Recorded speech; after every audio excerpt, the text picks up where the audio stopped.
Welcome to Bradenton, Florida. On today's video, some neighborhoods like this, everything was destroyed. However, neighborhoods just across the street, nothing happened. We are on Highway 64. There is a fuel setup here from the government. Highway 64. And this sign is missing, but it's K Road. Well, back here is a park, and in this park, the government has set up a fueling up station. The line is far. If you look on a map, you'll see that it takes about 3/4 of a mile to get back there. So you're talking about a line that is just short of a mile to get fuel. And I feel like private companies are able to get the fuel, regular gas stations are able to get the fuel to the people a lot quicker than the government is. But it's an alternative option. Some people have had to wait as much as 6 hours to get fuel in this metropolitan area. So the notion that you can come here and get fuel and it's guaranteed is why people are waiting in these lines. And keep in mind that here there is a limit. There's a $30 restriction on fuel, and some people, $30 may not be enough. If you look at this line, it is almost entirely cars, not pickups. And that is because pickup trucks are not able, with a $30 limit, it's practically nothing for a pickup truck. Individuals that have larger trucks, it isn't really worth getting in a line for hours to get only $30 of fuel. All right, so these people just recognized me and took a photo with me. For them to get gas, they said 2 hours. Interestingly enough, they recognized me, but there's the line in its entirety right there. I mean, well, not in its entirety. It's way over there, but people are waiting 2 hours to get fuel here. So I've noticed since the start of the hurricane, a lot more people are feeding the homeless and helping each other. While a hurricane is a horrible thing, it sure is nice to see people helping. This lady here gave this person a meal. I noticed across the street that this fuel truck had pulled up and that law enforcement officers showed up, letting us know that there was fuel available. All right, guys, so gas has arrived at this gas station, and with lines taking 2 hours at the government one, it's gonna get crazy here. Already there's a line forming here as well. Let me just show you guys how much law enforcement presence is here just to open up this pump. You got the good Florida highway troopers. You got a gas truck here. You got people lining up here at this gas station. So one reason it can take so long to refuel is because sometimes the pumps are open, but you have to pay cash, or you have to go inside and pay with your card because the pumps themselves, phone signal, internet signal is still down. And that creates a situation where, well, if your phone signal's down, your internet's down, all that stuff is down, a lot of times you can't pay at the pump. You have to go inside, and that's why these lines are taking so long. You got one police car there, our Florida State Trooper over here, and another police vehicle over here. There are at least 3, actually 4. They have another police car over there blocking the entrance so that nobody comes into the gas station like this, to ensure that everybody gets in this nice orderly line behind us. And eventually what will happen is that it'll back up into the main road. So this is a nice orderly line. You like the videos? All right, brother, appreciate it. You're the second person to recognize me today. I'm doing pretty good. Have a beautiful day, okay? All right, my man. I'm getting recognized like crazy. We've become kind of like the local news for the locals here, so it's awesome. Over here, there's a broken water line that when the post fell down, it broke a water line for the bank, so that's what's happening here. Many of the businesses here haven't opened up yet, and there's still a lot of electrical work to go. So we can assume that for a while, this area is going to need a lot of construction work. We noticed across the street that a Wawa gas station was closed, but that a fuel truck had arrived. And just like the other scenario, once a fuel truck arrives, law enforcement has to show up to make sure that things don't get out of hand. Even before they finish opening the gas station, there's people already waiting desperately to get the fuel. If you can find a gas station that's just open, that's probably your best bet to refuel without being stuck in a very long line. And even then, you're going to wait about 45 minutes minimum. All right, guys, so the Wawa gas station on 64 will be the next one to get fuel. They're working on that now. And while there aren't mad crowds here yet, you can expect soon we will. You can see that behind me is a Bradenton Police Department truck. So they already have law enforcement here. So when this gas station opens, it's orderly. As well, you can see that the airing up stations are very busy. A lot of people are picking up nails on their driveways, So you can see that the air station is just as busy as well. Right behind this wall was a residential neighborhood, and some of the streets have canals. I decided to drive back here to see what it looks like. A lot of tree branches down, palm trees down, but overall it didn't look like this community had been affected too greatly by the hurricane. And what's weird about the hurricane you're going to see on today's video is that while some communities got completely destroyed, others looked like they had almost no damage. And it's almost unexplainable. You can see these houses right here look like they have almost no damage at all. And it's really hit or miss with the hurricanes. You're going to see on today's video areas that you thought would be completely destroyed, like mobile home parks, that did really well. And areas like big, strong houses that got destroyed. It's almost hard to understand exactly how these hurricanes work. As a general rule, the more new constructions, especially in Manatee County after 2012, are supposed to be rated up to 150 miles per hour. So we can assume that any construction in Manatee County built after 2012 has to be up to at least 150. And that means that communities like this or newer communities are usually going to be completely unscratched by hurricanes. And the engineering doesn't just include the actual structures, it also includes the vegetation. Sometimes particular types of vegetation can hold up really well to hurricanes, while other types of vegetations really fail. That is why it is important, if you're buying a home, to understand exactly the engineering, architecture, age of the home, and what the original wind speed requirements were for that building when it was built. But many of the newer houses have to meet the new codes, and they stand up fairly well to hurricane destruction. So it goes without saying that the newer buildings and communities stand up considerably better to hurricanes than older neighborhoods. The trees are smaller, and they're the types of vegetations that are less likely to cause destruction and more likely to stand up against hurricanes. Like we noted, these homes here have canal and Gulf access, and these properties have large boats. Overall, I didn't see too much destruction back in this neighborhood other than a few pool screens that got broken. Many of these communities are gated like this one is here, which means we're not able to enter these areas. You know, there's nice little piles of aluminum extrusion here. That's a lot of money at a scrapyard right there. That might be $20, $30 right there at a scrapyard. And if you're wondering where I'm at, that right there is the water tower you can see from Interstate 75 when you enter Bradenton. So if you've been on Interstate 75 in Southwest Florida, you should know exactly where I'm at. This is the water tower when you come over the Manatee River. But you can see here on the right, another pile of aluminum extrusion as well. Now this neighborhood here did particularly well. I think the biggest damage I've seen here, it looks like a tree branch fell into this person's pool screen, and you got guys there working on it right now. You can see here a lot of these bigger oak trees fell, and sometimes when they fall, they land on your pool screen. So as we can see in this neighborhood, the biggest thing that happened back here looks like a broken pool screen or two. So not every neighborhood gets annihilated. All right, guys, now here in East Bradenton, there's this neighborhood by the Braden Castle. This neighborhood is unlike anything I've seen anywhere else in the United States as far as the way it's laid out. It's laid out like a mobile home park, but they're really houses. Now, the ones in the water have a lot of damage, and the ones further, like in the center of it, have less. It's so destroyed towards the water, I could see it from Highway 64. But this is a very unique neighborhood, and there's actually a historic site back here I'm going to show you guys. These houses are over 100 years old for the most part, and it's laid out. I've never seen another neighborhood. It almost reminds me of like some places in Alabama. Now, being mobile homes back here, it's a lot more destruction, but there is the roof to that mobile home wrapped over a tree, and this stands out so much you can actually see it from Highway 64. Of course, on the ground you're going to have all of the insulation from it.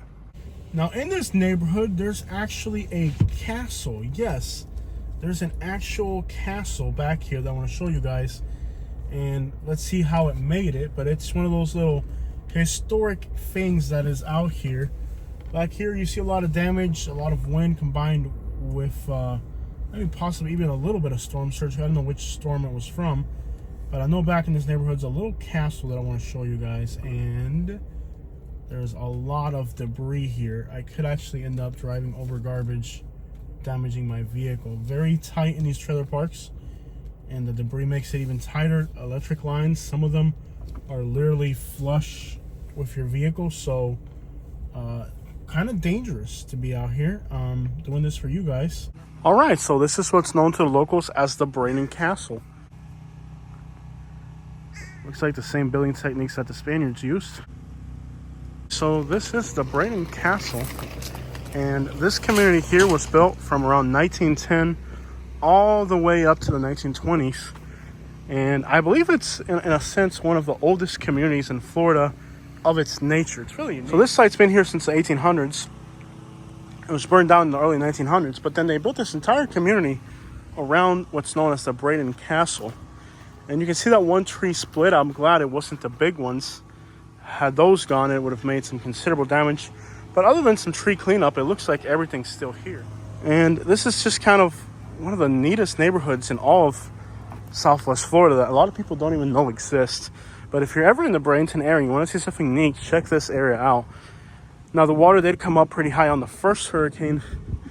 Here's what this would have looked like. They have a little model here. Now, the model center did get hit by a tree, but this is what this would have originally looked like. And if you're from the area, you might already draw some similarities between this structure and the Gamble Mansion. And that is because, well, there are some similarities. They're kind of buddies.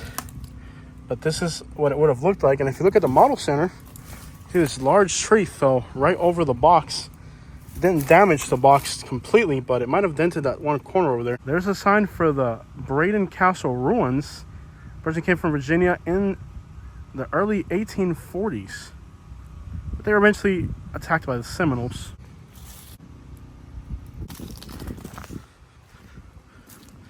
So one of the most beautiful neighborhoods in Bradenton. Kind of affordable, actually. It's not too expensive here. And the houses are kind of older. And what a unique neighborhood. And, well, thankfully the ruins were not completely destroyed, but that's pretty old for Florida. A lot of people are thrilled about St. Augustine, but there's actually a lot of history here in Bradenton, Florida. On the other side of the river, you have the Gamble Mansion, which was a plantation. And in the same time period, you had down here the Braden Castle. Now, this area still doesn't have power back, but I think there's crews working even today on a Sunday. It really is a quaint little area. Beautiful. Those white homers? Somebody's got racing pigeons. Oh, I gotta find out about that. I used to breed racing pigeons. What a beautiful and quaint little area. You can see that the storm surge did come through here with the first storm, causing a lot of property damage here. But again, a neighborhood unlike any other. It's almost like one of the first real communities in Florida, the way we look at communities today, you know, in that they're kind of, you know, kind of close to each other and all that. And with this park here of ruins in the middle, kind of a unique experience. And you can tell that the storm surge came right in here. So first, the storm surge came through here, and now the wind came. A double hit for this community.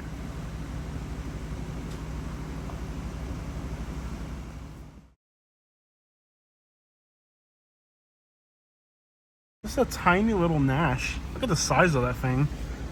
It's almost like a motorcycle.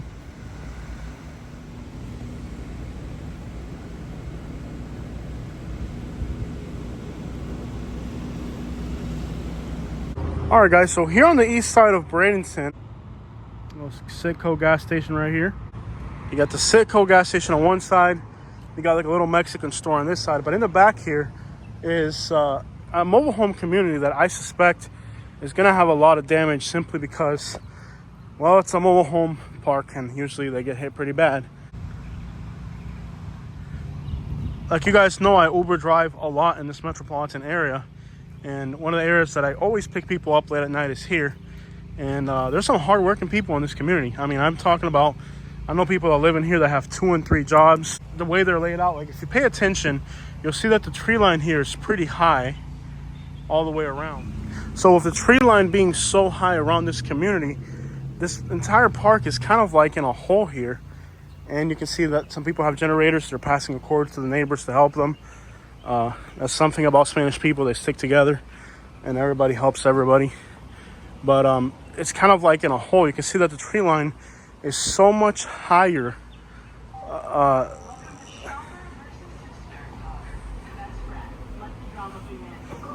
lot of people passing extension cords to help each other out. That's the one thing about poor people, man. These neighborhoods, everybody knows everybody, and people here really look out for each other. And, you know, neighbors, you know, if somebody has power, they share it. But this is kind of like in a hole here. You can see that the tree line is so much higher. So despite these mobile homes being kind of older, there's practically no damage in here at all. This is just, it's incredible to think that these mobile homes had literally no damage despite being older, small mobile homes. All right, guys, so literally, it's hard to believe it, but this mobile home park here is surrounded by destruction in all directions. But because of the tree line being higher than the mobile homes, the wind couldn't really find its way into these properties. And it looks like maybe somebody on the edge could have got it really bad. But overall, a lot of these places here are so far below the tree line that they're good. I mean, and what's also neat about this neighborhood is you can see the people that have generators are passing extension cords to their neighbors to help each other out. So the situation here isn't as bad as I would have expected, considering that all the communities around here are completely destroyed by this situation. So this area did really well. You can see here there's a really tall pine tree that really had the potential to cause some damage, but it's still standing. Lots of generators going off, and other than the noise of generators, everything's kind of back to normal here. Nothing got destroyed, really. It's almost like wow, almost like this whole area got protected in a lot of ways. Not sure what that's about, but yes, this area here, almost no damage. It's incredible. So a lot of people just naturally assume, okay, because it's a mobile home park, it's going to be completely destroyed, but not exactly, you know. Yeah, it's a mobile home park, but if it's got the right you know, trees covering it or whatever, no damage at all whatsoever here. So crazy. And the wind blew. I mean, look at these Australian pines here. You can see that the wind that came through here, yeah, look at the destruction in this area. I mean, the wind blew through here. It blew through here. I mean, look at these trees. These are all big Australian pines. That's some of the hardest wood you're ever gonna see. I think what saved this neighborhood is that it's got a very low profile. There's nowhere in this neighborhood for the wind to force its way in and cause damages. And that's probably why this neighborhood here did so well. And again, if you look around, the whole area got completely destroyed, but the mobile home park made it. Electric lines down, all that stuff. Interesting stuff. All right, guys, so we're in 17th east of downtown Bradenton. What I see here mostly is that there's a lot of big trees, and a lot of those big trees came down. Edmund Lee family.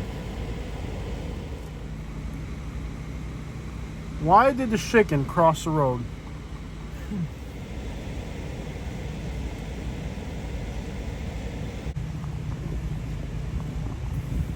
I'm going to tell you my opinion about signs like this. Personally, I think it's complete clown crap. Beautiful house nonetheless. And what's crazy is you can see here, the amount of tree damage is incredible. But what I find crazy, again, is just across the street there's a mobile home park, and they had absolutely no damage. And you have other houses like this one. What a shame. I mean, that's a huge tree. Got some properties like this, man, they got a real unfortunate situation. And here's an actual house missing the roof, not a mobile home. So we can see that in East Bradenton, there were some considerable damages here.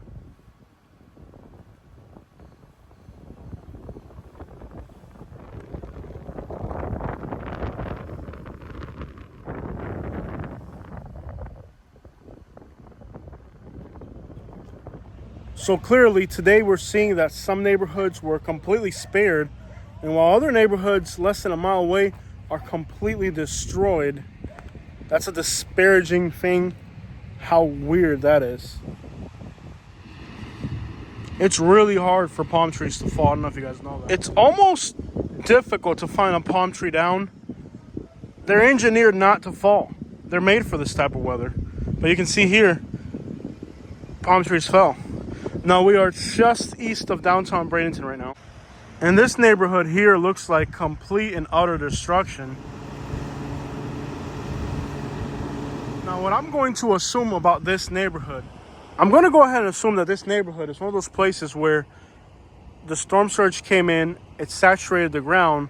So when the wind force from the second hurricane came in, there was already so much destruction waiting to happen because the ground was so saturated. And that ground being so saturated, well, this is the result of a saturated ground ensuring that all these trees fell. Took the whole root system with it. So this is Manatee Mineral Springs. And yes, there is a spring here in Manatee. Now, I've never been to it before. I've driven past here, but I've never checked out the springs. I think today would be the perfect opportunity though. You can see that this has a lot of garbage in it, which would suggest storm surge flooding from the previous storm. There's a beautiful smell in the air from gardenias. Gardenias are one of my favorite flowers. They smell really great.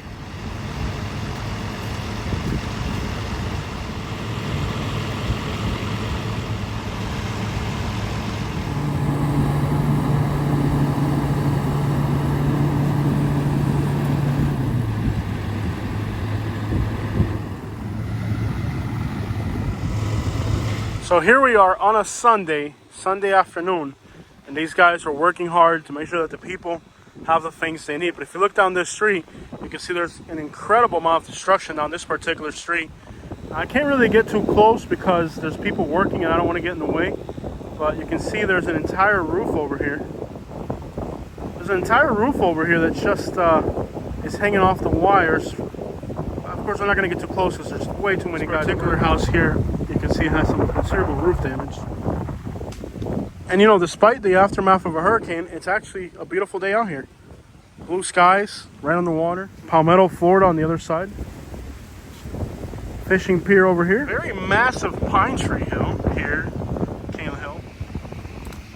All right, guys, so this is a really nice area here. And you know, there is a spring. Now, I feel like the spring might have got trashed by the hurricane, but there's actually a new apartment complex right here. And if you live in these apartments, how lucky are you? You have Manatee Springs Park behind you. You got this area here behind you. You got the view of the water. Must be nice to live in these apartments right here in Bradenton. But unfortunately, if whatever's going on here is not that pretty, it's the leftovers of a hurricane. It's a lot of garbage. I did have one very large tree fall and a palm tree in this direction. Well, this little creek here looks really nasty. You can see how the storm surge just piled up garbage here on the back. Then you got these things.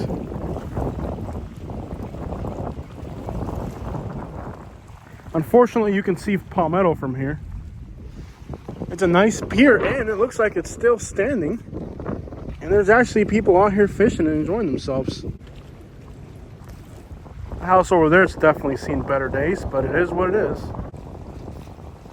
And that's really the odd thing about Florida. You know, even in the aftermath of a destruction like this, it's so beautiful that you can't help but admire the beauty of these places, even when they're in ruin. And it's kind of a unique thing that I've noted during some of these places are so beautiful that even in the aftermath of a destruction, they're beautiful. Now, I said that about Anna Maria Island. Now, unfortunately, Anna Maria Island got hit again, and I don't think the again hurricane was as good as the first one.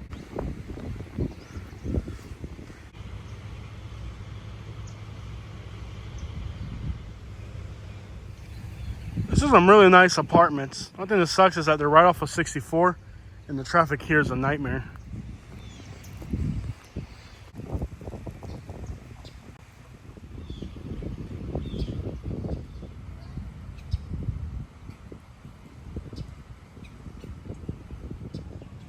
So when you pump that by hand, water flows through this little creek here. It's just a small little bit. It ain't much, but we put some pressure on it, and there it is flowing.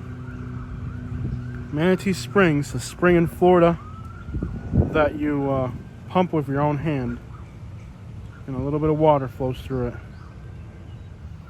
I gotta say, while being a small and simple thing, it is pretty neat that you could just pump that and water comes out. Pretty neat.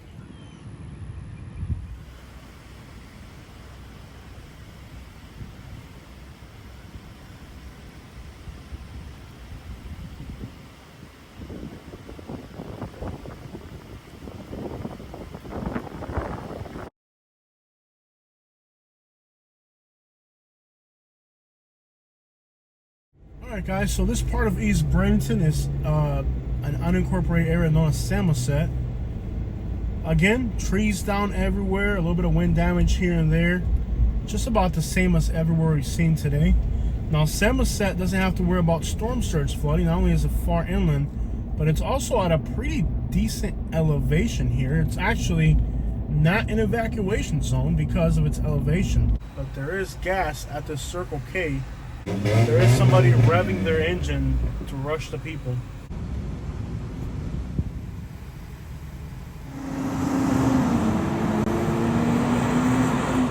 Alright everybody, so that is the East Bradenton area after Hurricane Milton. Gas stations are starting to open up. I believe by Monday things will be easier for getting fuel for people who are starting to work again. And some neighborhoods got completely destroyed while others looks like almost nothing happened. I do believe that the hurricane hit some areas harder than others, and a block away you could have a lot of destruction, while where you are there's almost nothing. Life is starting to turn back to normal, but there's still a long way to recover. I'm going to continue getting you guys coverage from the Bradenton area. This is a simple short video for the weekend so you guys can see how East Bradenton is doing. Clearly some areas got it a whole lot worse than others, and many people are still waiting to have power restored.